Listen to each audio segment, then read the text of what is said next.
Hi, I'm Marcy Brenner. I am the daughter of Max Brenner, who ran Brenner's Bakery in Alexandria, Virginia since 1953.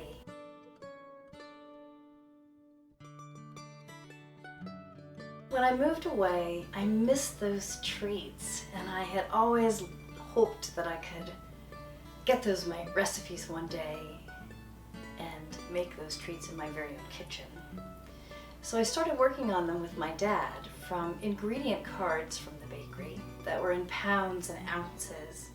And he helped me understand the math of the ratios. And we began to work it out. We began to bake, and I've baked for a couple of years and developed 50 recipes, the most favorite recipes from Brenner's Bakery in Alexandria. And then I started to write stories. And I started a Facebook group called Brenner's Bakery Memories.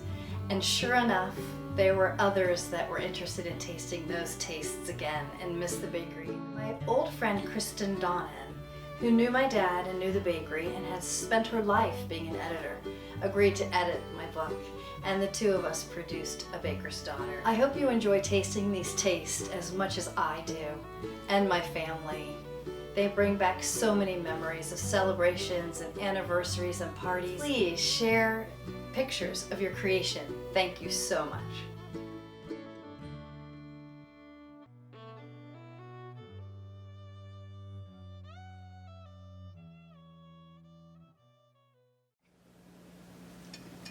So I have about 1/4 of a cup to 1/2 a cup of the some rye starter that I already had, some rye sour that I already had. So I'm going to feed it. And I don't intend on making a marble rye. I'm just going to make single loaves. So I'll just put in 1/2 a cup pumpernickel flour and 1/4 cup of water.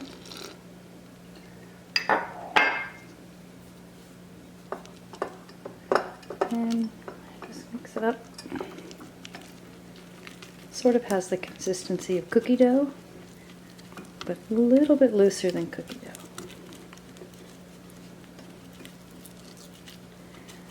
Just make sure you get all the dry flour mixed in. Try to get it down the sides.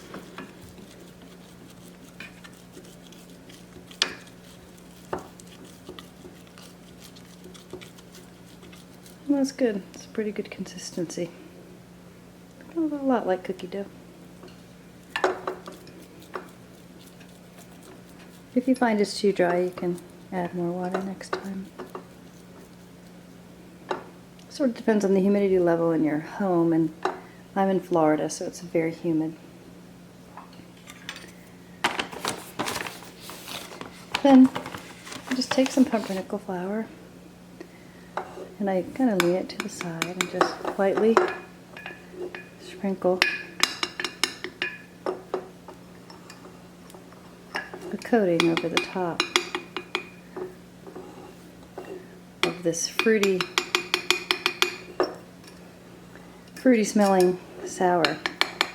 It has a little tang to it, which is normal. It should. But it should also have a fruitiness to it. And that's it. So what I use is a jar like this without the seal. I don't put the seal here. Just leave that off. And that way it gets plenty of air, but not too much air. Too much air dries out, and I think picks up things in the room, and I'd rather have it be like this. And I put it in my pantry where it's dark and cool, and I will show you tomorrow what it looks like. So it should take about 5 days, 6 days, 7 days. It just takes however long it takes for it to be bubbly on the side. Right now it just looks like this. And see you in 24 hours. Well, here is day 3. I should have fed it yesterday, but I did not. I took the top off of the dry flour that I had had before, mixed it up, added a half a cup of flour and a quarter of a cup of water, combined it, put pumpernickel on the top to protect it, and here it is. I forgot to turn the camera on. But this is day 3. And we'll see what happens next. And you should feed it every day. I let it go for 2 days. And it's still fine. It just got more dry on the top. So let's see if I can remember to turn the camera on next time, and I'll show you the next feeding. Alright, here we are the next day. And we've got some good bubbling going there. And it smells very fruity and very alcohol-y. So I just take off that top. The dry protective top that we created with all that extra flour.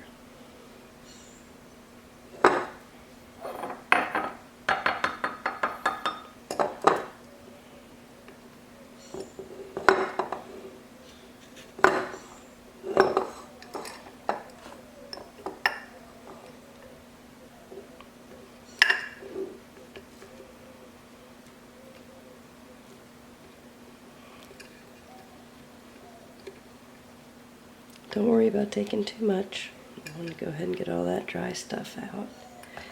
And we're going to be putting some more flour back in.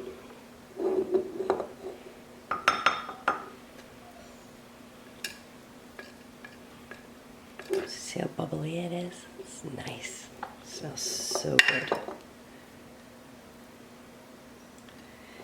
And then mix it up.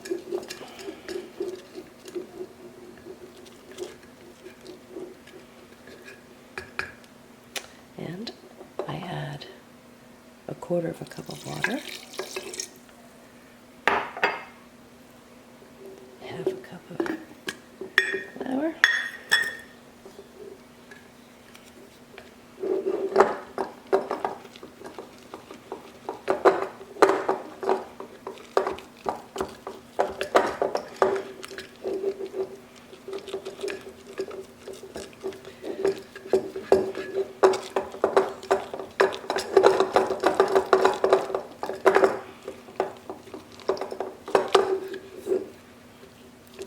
so you get it mixed up. It is the consistency of cookie dough.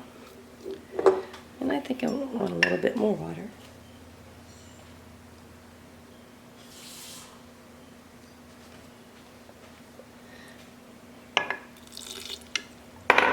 This smells so good.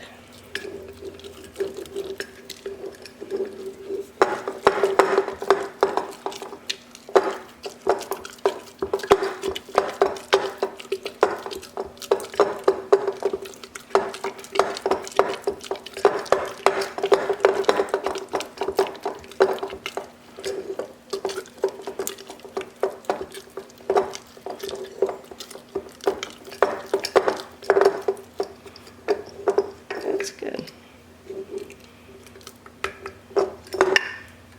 I want to make sure I get it mixed up really well.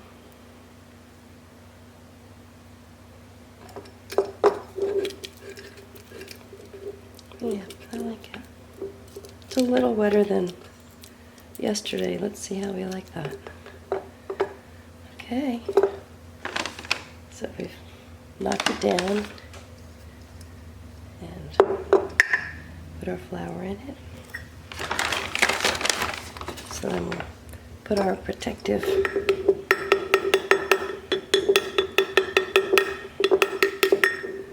and there you have it. And I'll see you tomorrow. I think it's going to be about day 6 tomorrow, but it's hard to keep track.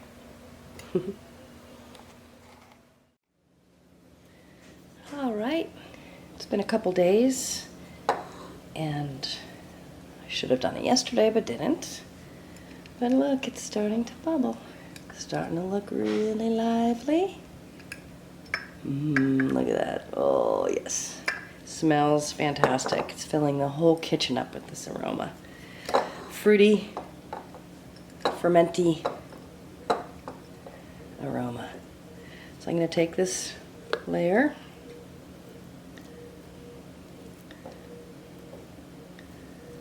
of dry flour that's been protecting my beautiful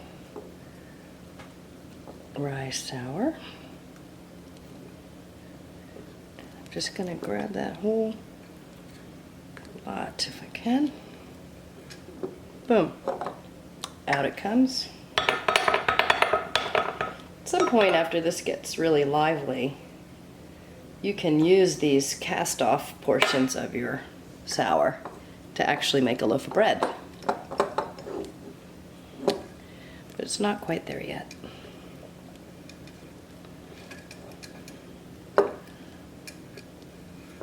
It's smelling and looking great.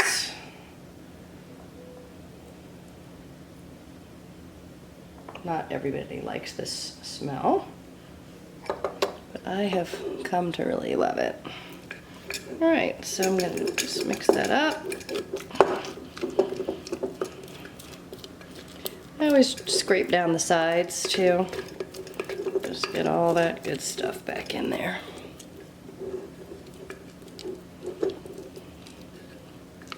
There's a little chunk of the dried flour, the protective flour. Get rid of that. Okay, beautiful. Look how yummy that looks. That's so delicious. And then we will take a half a cup of my pumpernickel and a little bit more than a quarter of a cup of water. I've been finding it was a little drier than I liked. You'll find what you like. And just mix this all back up again. Scraping down the sides. Now if the sides get funky looking, like there's something furry or dark, you can scrape it out. But you could also just scrape it in. But I like to scrape it out if it gets furry. But I try not to let it sit that long. You really don't want it to get furry. You want to get it lively and use it, and then you feed it one last time and stick it in the fridge. And then when you want to use it, you just bring it to room temperature, feed it, get it lively again, and then you're ready to go again. So that's why some people call this a mother, because it's sort of your base that you can then work with into the future. So now I'll take some pumpernickel and give it that nice protective layer.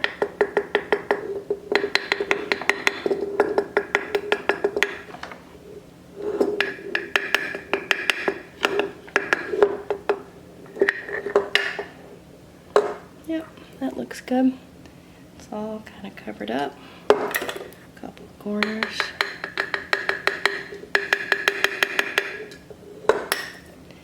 And now I'm gonna close it up. Of course, I don't put the seal here so that it has some air to breathe. There's some moisture there. I'm going to wipe up some of that moisture. Okay, beautiful rye sour. Getting there. So I've knocked it down so you don't see the bubbles. But when I show it to you next, you're gonna see some bubbles. All right, till next time. Here we are, I think about day 6.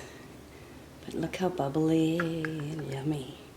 If I could describe the fragrance, it's just so delicious. It's fruity, a little bit of alcohol kind of smell, but it smells delicious. It doesn't smell rotten or yucky. Although sometimes if I let it sit for a few days, it starts to get a little smelly, but it's not a problem. And you just feed it and it keeps on going.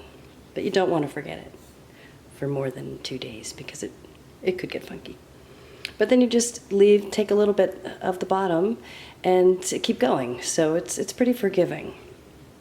So I'm going to do what I do every time and take off this top part of the dry pumpernickel that I sprinkled on the top to protect the sour. It really does. I just scooch it over into another cup. It's really too dry to use for something if you're going to do a quick little loaf of rye bread or something. But underneath here is great. It's ready to go. Well, I can't say that yet because we're at day 6. I think it needs to go a little bit more. It's getting there. It smells delicious. Yeah, but it's not there yet. It's not there quite yet. So we're about halfway there. I think it takes about 12 days for this to really get right. But we'll know when we know, and hopefully I can describe it to you when we get there. So I need 1 2/3 cups for 1 batch of 2 loaves of rye bread, 2 1-pound loaves.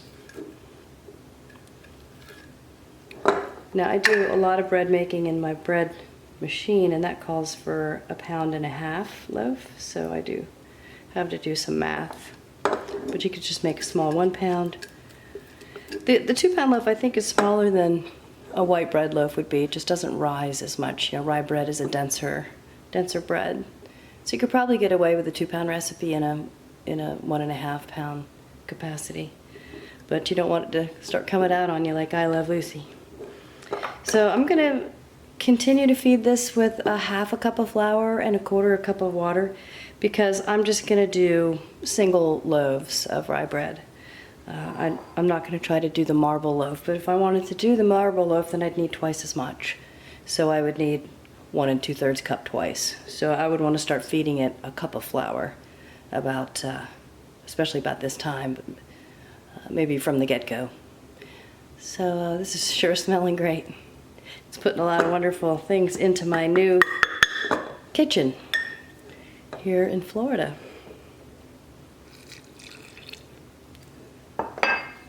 So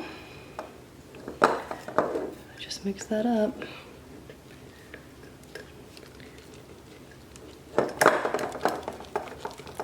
Sort of like Groundhog Day, just do the same thing every day. Or if you're like me, maybe every 2 days because I forget.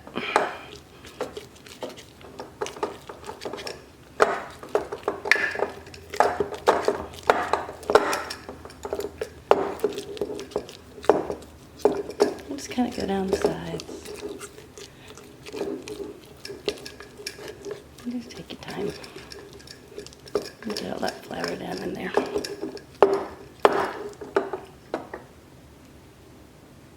Yum, yum.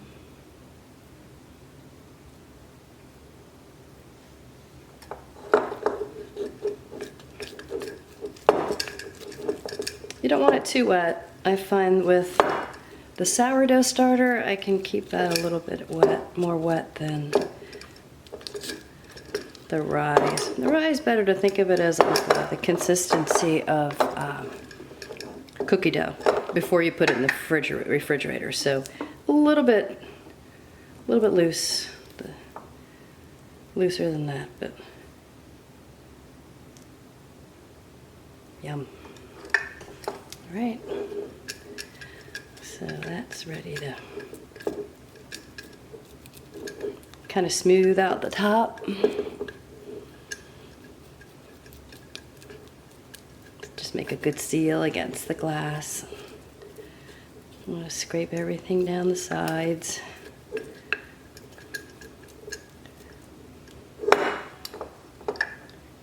There we go, and then we'll do our little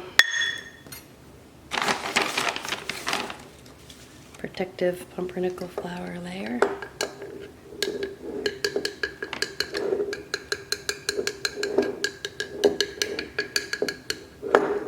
That's perfect, not too thick, just a nice little coating. It helps you to know that it's bubbling because it comes up and breaks open like molasses cookies do. Okay, that's it. So again, I don't put the seal in this jar. It's too tight. So I do close it, but I don't put the seal in. And I put it in a cool, dark place, which for me is my pantry. All right, I'll see you tomorrow or the next day. Here we are at about day 8, although I always lose track unless I write it down, but look how bubbly and wonderful.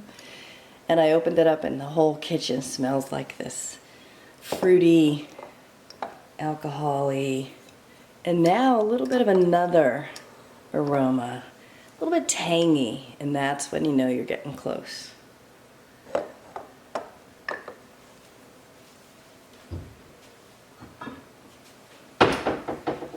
So I will, as usual, take off this protective layer we made, the flour. And of course, as I do, I let this go for 2 days. I can't really recommend that. It just gets very hard. But it does protect underneath. The sour underneath is fine.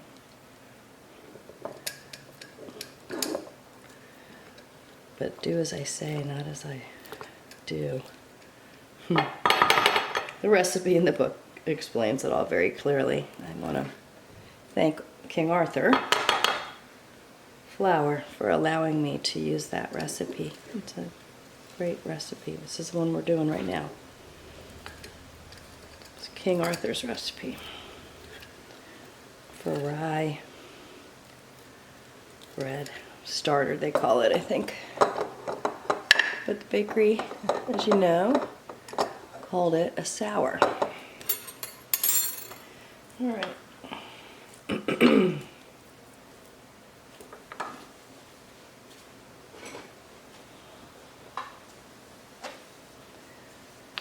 So I've been doing a 1/2 cup and 1/4 cup. 1/2 cup of the dry with 1/2 of that of wet. So the ratio is just 1 to 2.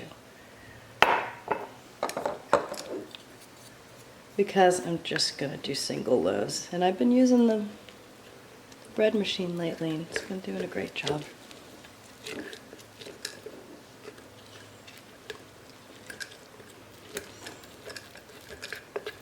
So I scrape down the sides, get all that stinky goodness in here. It's starting to smell great.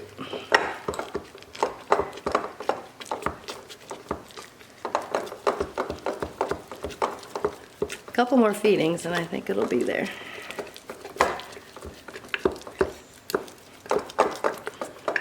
And then what I'll do is I'll probably keep feeding it so that I can keep making my single loaves in the bread machine.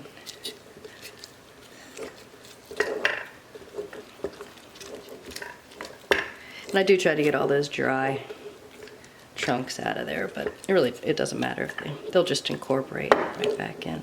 That's a great consistency. Like that. It's kind of like cookie dough before it's refrigerated. And then we do the protective layer of pumpernickel flour.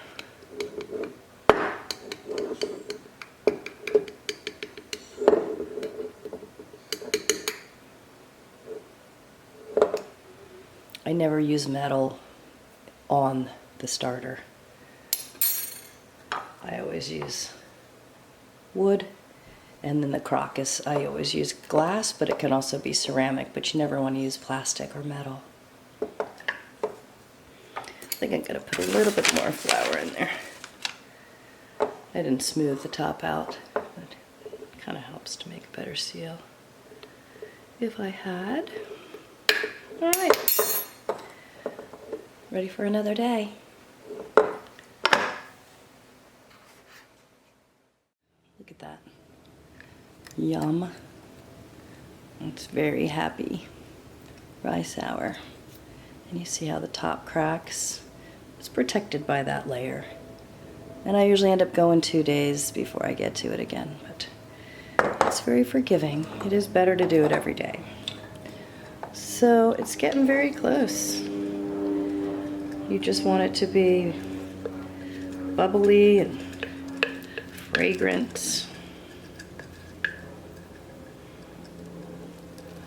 And you can always do a loaf and then let go a couple more days and then do another loaf.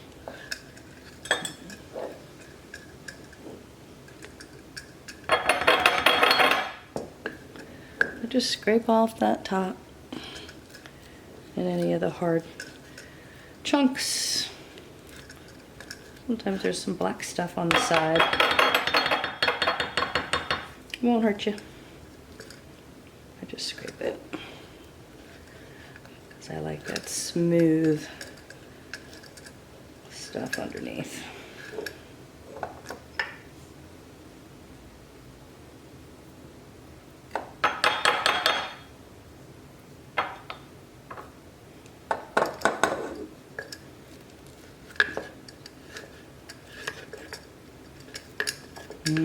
Gosh, this smells just like heaven.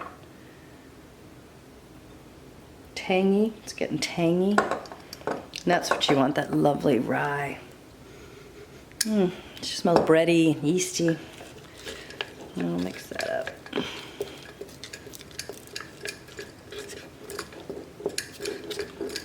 Yeah, that's so gorgeous. And then I put in 1/4 cup of water, 1/2 cup of pumpernickel flour,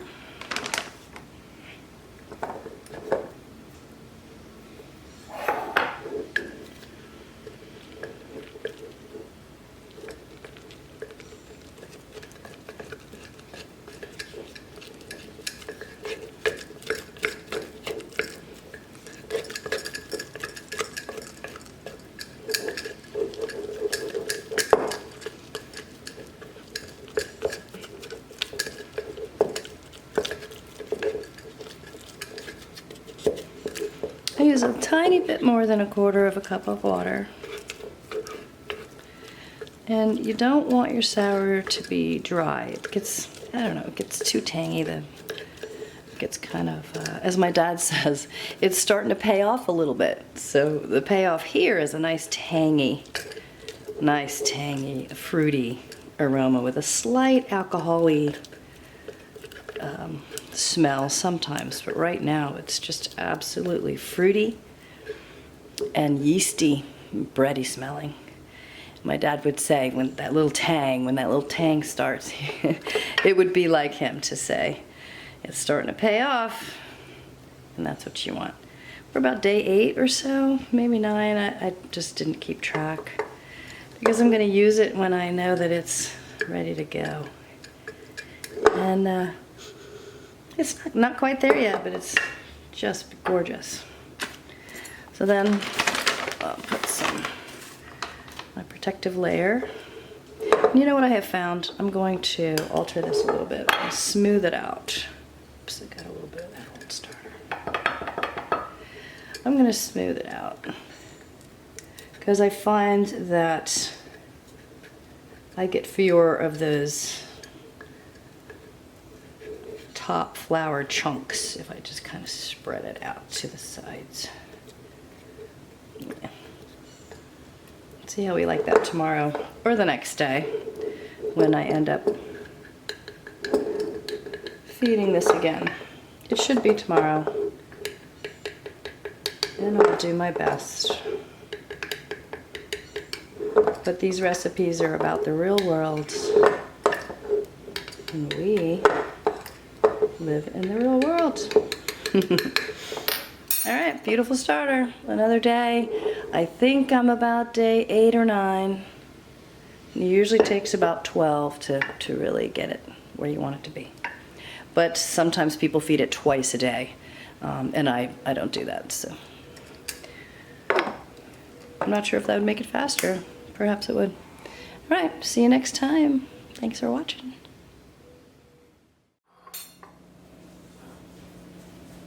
Okay, I think it's about day 10. I never seem to be able to write it down and keep track. But I have that nice little crust on the top. And I just pull all that away. You have less crust if you do it every day like you're supposed to, like the recipe in the book says. But my life doesn't seem to be able to be good at doing something every day. I don't know about you. Can you see that? So I just get those little chunks out of dry flour. This smells so good. This smells like rye bread already. That is the fruitiest, yummiest. There's no alcohol-y smell to it at all, or any funky smell. It just smells fruity and yeasty, maybe. You know, might have to be in the description. But yeah, this is gonna be great. So I think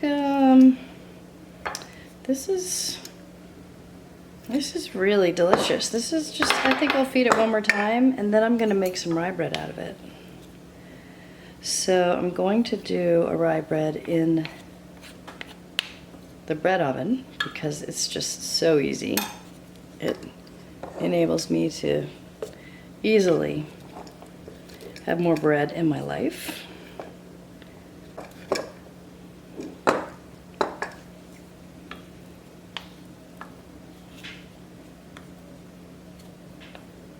Yum. This is just wonderful. Look at this. It's bubbly and happy. Oh my goodness. I just wish I could send the smell over the wires.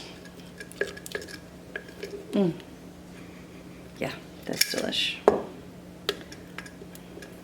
So, like I sort of learned during this batch, I like to smooth this top out. Kind of take it to the edges, smooth it out a little bit, so that my protective layer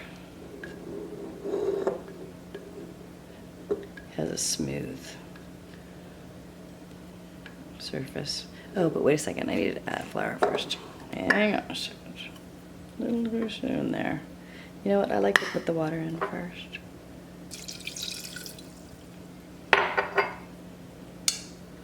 And the pumpernickel flour.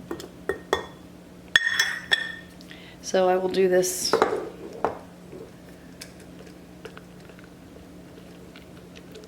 one more time. That'll be 12 days if I go 2 days. Maybe I'll remember to do it tomorrow.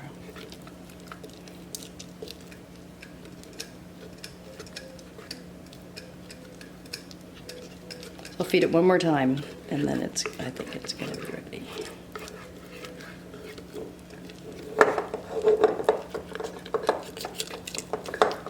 It just gets better. So if I use some, I'll use I think the recipe is 1 2/3 cups. So you use a good portion of it, most of it, but you don't want to use all of it, of course. You never want to get rid of your starter, your mother, your sour, whatever you call it. It just smells so good.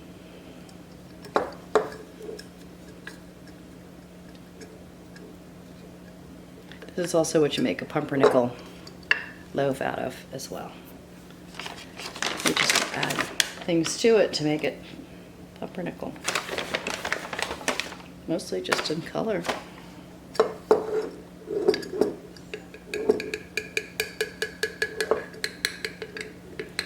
I'm giving my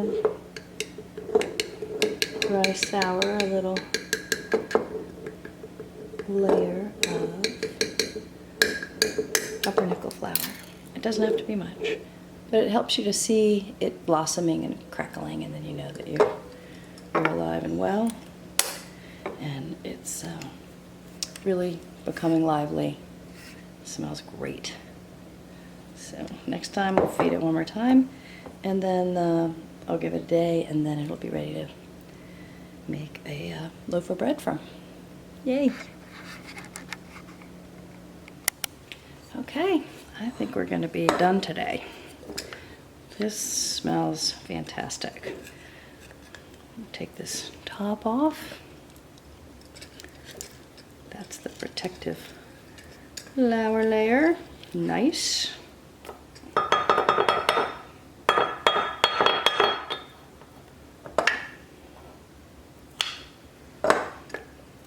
Oh boy, this smells just fantastic. Get the stuff on the sides that are all discolored. But it's okay, it's not bad. You might think it's bad for you, but it's just not. All right, so look how bubbly and delicious that is. It's just really ready. And I have plenty here for a recipe.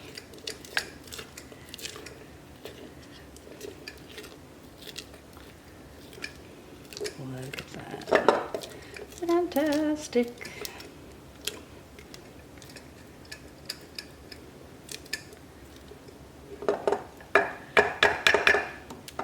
So that is ready to bake with. And I'm gonna go ahead and, it's fruity and so sweet, yummy smelling. Okay, so now that's ready to make a loaf. So I will say that that's the end of our sour making. So what I'm gonna do is, you'll see the next video will be to make a loaf of rye bread. I'm gonna do it in the bread machine because that's just the nature of my days these days. This is my new kitchen in Florida, and I'll make another video about making that rye bread loaf in the bread machine. So what I'm going to do is take out most of this sour, but I will leave a little tiny bit, you know, maybe 1/4 cup. I don't think you want less than 1/4 cup. And I will feed it and start the whole process again every day, and I'll just keep it going because now I don't have to wait 12 days because now I have an active mother. So if I just feed it with enough flour for another recipe, it'll be ready to go in a few days for another loaf. So I will see you in the bread baking video. All right. Rye sour.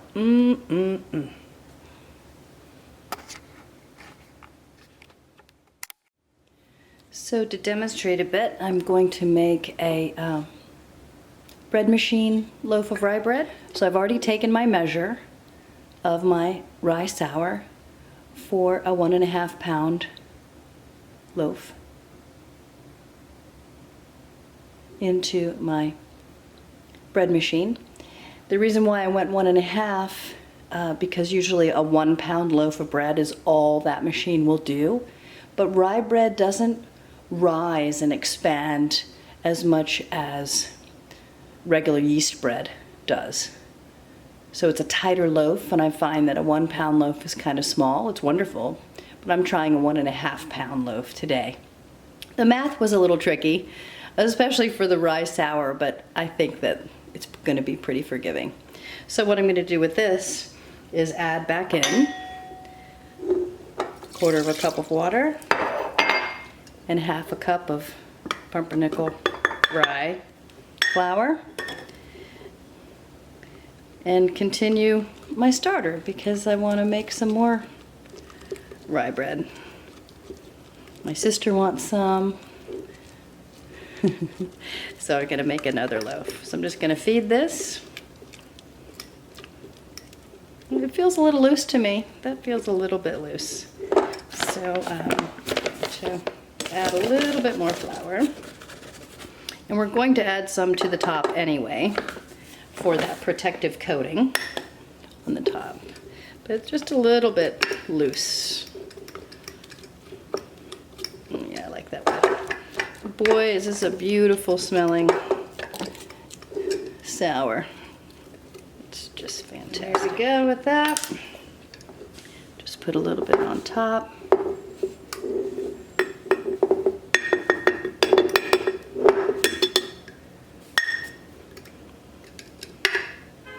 And that is ready to go for the next loaf.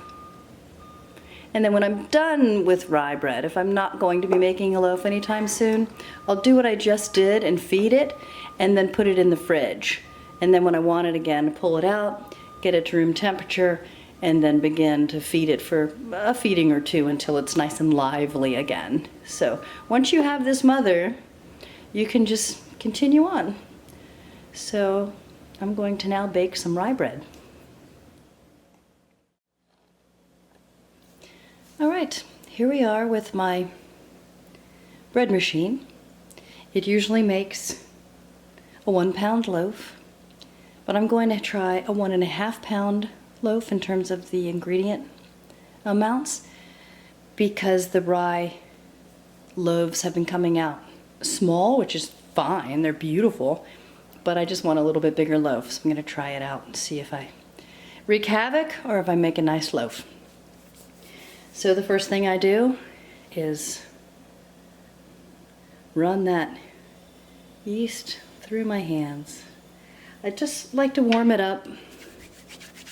Remember my dad and my big bubby. Pop. Okay, so then in goes the yeast and the salt. All the ingredients just go right on into the bread machine, which makes it so easy. And here's bread flour. Here's my first clear rye flour. Any kind of rye flour can do. You can do a flour blend, a rye blend. You could use first clear. And that was first clear. I don't use caraway seeds, I don't care for them, but at this point you would put the caraway seeds in. And here's that beautiful rye starter that I made. Yum. And you made it too if you followed along. The regular recipe is for 2 1 pound loaves. So that's what we're working with. So that's the rye sour, got the salt, the 2 flours. Just need water at the right temperature, and I've got that. So literally just pour it in.